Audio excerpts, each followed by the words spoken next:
اعوذ باللہ من الشیطان الرجیم بسم اللہ الرحمن الرحیم هو اللہ الذی لا الہ الا هو عالم الغیب والشہادۃ هو الرحمن الرحیم هو اللہ الذی لا الہ الا هو الملک القدوس السلام المؤمن المہیمن العزیز الجبار المتکبر سبحان اللہ عما یشرکون هو اللہ الخالق الباری المصور له الاسماء الحسنى یسبح له ما فی السماوات والارض وهو العزیز الحکیم۔ آج کے لیسن میں انشاءاللہ تعالی ہم حرام اور حلال چیزوں کے بارے میں جو اللہ تعالیٰ نے احکامات دیے ہیں ان پر تھوڑا غور کریں گے انشاءاللہ تعالی، بگننگ ود آیت نمبر 172 پارہ نمبر 2۔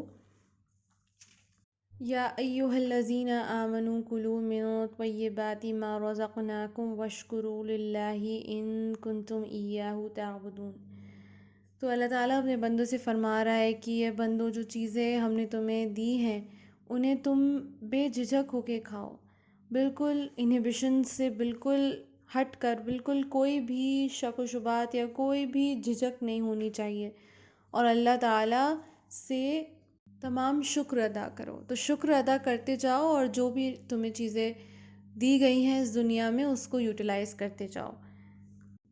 شکر کیوں کرنا ہے؟ کیونکہ یہ جو نعمتیں ہمیں ملی ہیں یہ ہماری کمائی ہوئی نہیں ہے، یہ اللہ تعالیٰ کی طرف سے فضل ہے، اور یہ فار فری ہمیں مل رہا ہے۔ جو پانی ہم پی رہے ہیں اس کا کوئی پے کر رہے ہیں؟ ہم کچھ نہیں پے کر رہے ہیں، ہم یہ فار فری اللہ تعالیٰ نے اپنے سارے جہان والوں کے لیے عطا کیا ہے۔ جو پھل ہے، سبزیاں ہیں، سب کو اگانے والا، سب کو بڑھانے والا، سب کو اس لائق بنانے والا کہ ان کو کھائے، ایڈیبل بنانے والا، یہ سب اللہ ہی تو کر رہا ہے۔ ہماری کوئی ایسا نہیں ہے کہ ہماری کمائی ہوئی چیزیں نہیں ہیں، بظاہر ہمیں لگ رہا ہے کہ ہم نے اس کو خرید لیا، لیکن سارے جہان والوں کو تو اللہ تعالیٰ نے ہی دیا ہے نا۔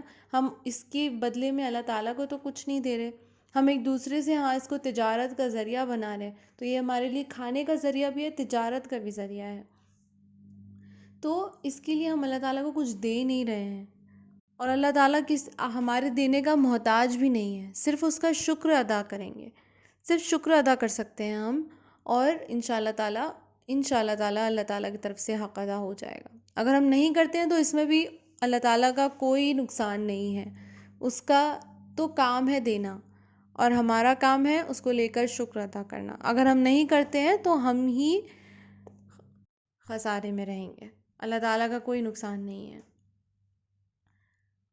تو جہاں ایک طرف ہم دوسروں کی چیزیں دیکھ کر تعریفوں کے پل باندھنے لگ جاتے ہیں، وہاں پر اللہ تعالیٰ کی طرف سے جو نعمتیں ملی ہیں ان کو دیکھ کر بھی ایک شبد صرف الحمدللہ کہہ دیں تو بھی انشاءاللہ تعالیٰ ایک شکر ادائیگی کا ہمارا اظہار ہو جائے گا۔ تو الحمدللہ کہنا، چاہے ہم کوئی بھی چیز دیکھیں اللہ تعالیٰ کی بنی ہوئی، کسی انسان کو بھی دیکھیں تو وہ بھی اگر خوبصورت دکھ رہا ہے، اگر اٹریکٹیو دکھ رہا ہے، تو اس میں بھی اس کی کمائی ہوئی نہیں ہے، اس کا کوئی بڑھائی نہیں ہے، اس میں اللہ تعالیٰ کی بڑھائی، کیونکہ اللہ تعالیٰ نے اس کو یہ سب عطا کیا ہے۔